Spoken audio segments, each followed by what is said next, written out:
Itulah yang dimaksud. Kemudian ya, terakhir mungkin yang paling terakhir adalah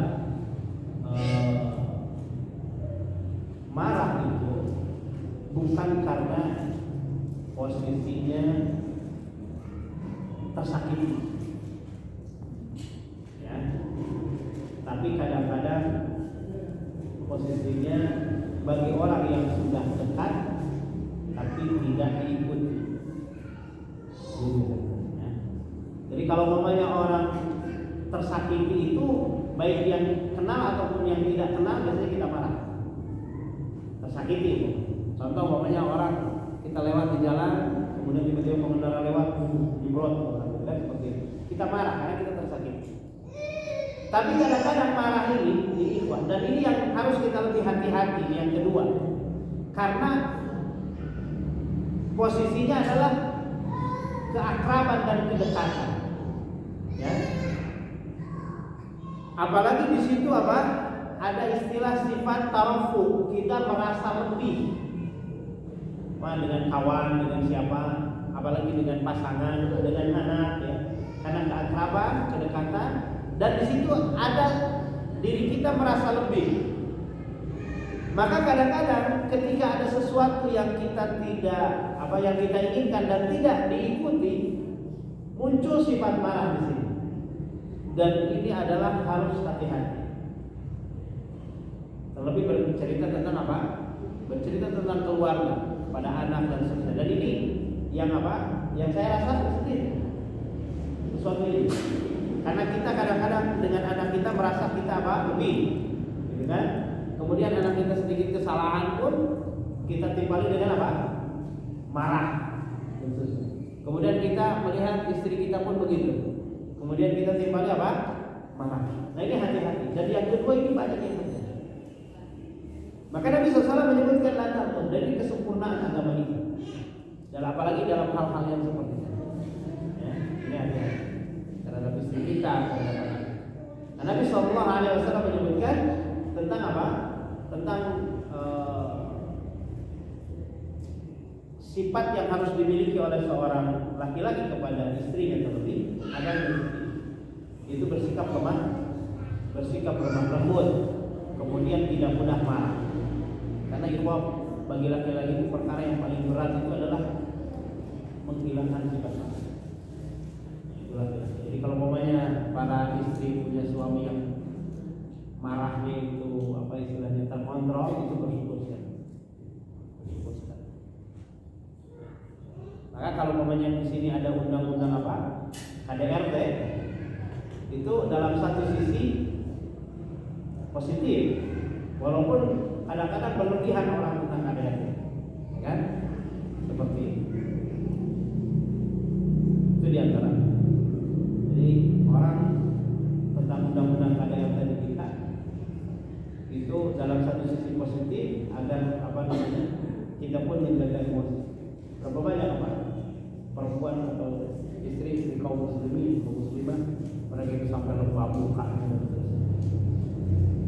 Kenapa? Andai Ustaz nanti di dalam Islam kan ada syariat memukul istri, ada tahapan memukul istri. Jadi istri itu boleh dipukul, boleh dimarahi, boleh. Tapi yang tadi poin yang kedua yang disebutkan oleh Ibnu Rajab itu harus dijaga. Dan Nabi SAW mengatakan, kalaupun kamu mau memukul istri dengan hukuman memukul, itu walatan dari wajah. Janganlah sampai kamu memukul wajah. Dan disebutkan darab, yang disebut pukulan yang ada di situ adalah darbun ghairu mubarrih, yaitu pukulan yang tidak melukai. Dan tahapan memukul ini ternyata sangat indah sebenarnya. Ketika seseorang itu punya sikap lemah lembut, baru ada tahapan itu. Kalau dari awalnya tukang marah, tukang pukul ini nggak ada tahapan itu. Itu ketika seorang perempuan itu melakukan nusyuz, ketika suaminya soleh, gitu kan. Kalau perempuan itu nusyuz, kalau suaminya nggak soleh, ini bukan itu. Karena ayat tentang nusyuz itu ketika mendapati suaminya yang soleh, yang lemah. Maka di situ Nabi SAW menyebutkan bagaimana sikap orang soleh terhadap perempuan yang nusyuz atau melakukan 3 arahan. Ada 4 arahan. Yang pertama di rumah, ya, mau ghibah, berikan nasihat. Ya. Kemudian setelah itu yang kedua apa? Dijauhi, dihijrahi. Dijauhi, tidak boleh. Jadi dibiarkan tidur masih di rumahnya, tapi bukan di rumah, di kamar pokok. Mungkin di belakang, di rumah apa, di kamar belakang. Dari sampai dia menyadari kesalahan. Jadi kalau umpamanya, ya, jadi kalau jadi suami itu seperti itu, dalam Islam itu harus punya rumah. Gimana mau hijrah, ya rumahnya rumah istri, ya kan bingung. Jadi gimana gitu? Repot itu. Ya. Kemudian yang ketiga adalah fadribuhunna, pukullah ketika nusul, ya, dipukul. Ini karena posisinya apa? Marah tapi terkontrol di situ. Dipukul untuk tahu kesalahannya. Dan ingat, kalau banyak orang bersikap lemah lembut, itu nggak sampai dipukul istrinya. Baru diberikan mau'izah saja sudah sadar, selesai. Atau umpamanya biasa lemah lembut, tidak ditanya saja, baru kemudian tidak ditanya saja, itu istri sudah sakit hati. Ya, kalau sikap suami lemah lembut, ya. Baru kalau umpamanya di situ masih cuek aja dan selesai, baru diberikan, kamu sadar nggak kesalahannya?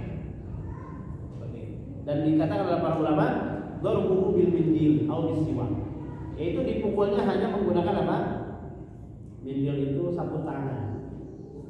Jadi jangan dibanyakin pakai. Ada yang paling berat pakai apa? Siwak. Itu memukul yang dimaksud dalam ayat itu. Boleh dipukul pakai tangan ini. Nabi mengatakan apa? Disebutkan oleh para ulama bil mindil atau bisiwak. Berarti apa? Laki-laki ini bukan laki-laki biasa, laki-laki yang sangat luar biasa. Jadi antum mau menerapkan ayat tadi dengan perilaku kita sekarang ini jauh sekali nggak ada. Dari awal kita suka marah-marah, naik motor pun marah-marah, mau buka rumah pun marah-marah, mau pergi ngaji pun marah-marah. Itu nggak ada hal-hal ini kan. Hal-hal semuanya lemah lembut baru di situ. Ya. Jadi kita kalau sudah memiliki kondisi seperti itu harus hati-hati. Karena yang kedua ini banyak terjadi, terlebih pada diri kita. Ya. Baru setelah itu kalau mau menggapai perceraian, setelah itu apa? Terjadilah apa yang disebut persengketaan di situ, maka seorang laki-laki bawa ajak bagian keluarganya, seorang ini coba ceritakan, saya nggak sanggup lagi di sini. Yang disebut apa? Bertahkim di situ. Ya. Bertahkim kepada orang, sehingga kalau namanya setelah tahkim maksud urusan kekeluargaan dia itu beres-beres, barulah sampai yang disebut dengan perceraian. Seorang laki-laki yang baik menggapai perceraian itu minimal melewati 4 hal. Ada nasihat dulu dan seterusnya. Ya, tidak tiba-tiba terikat saya tidak cocok dengan hal tersebut. Nasihat belum, peringatan belum.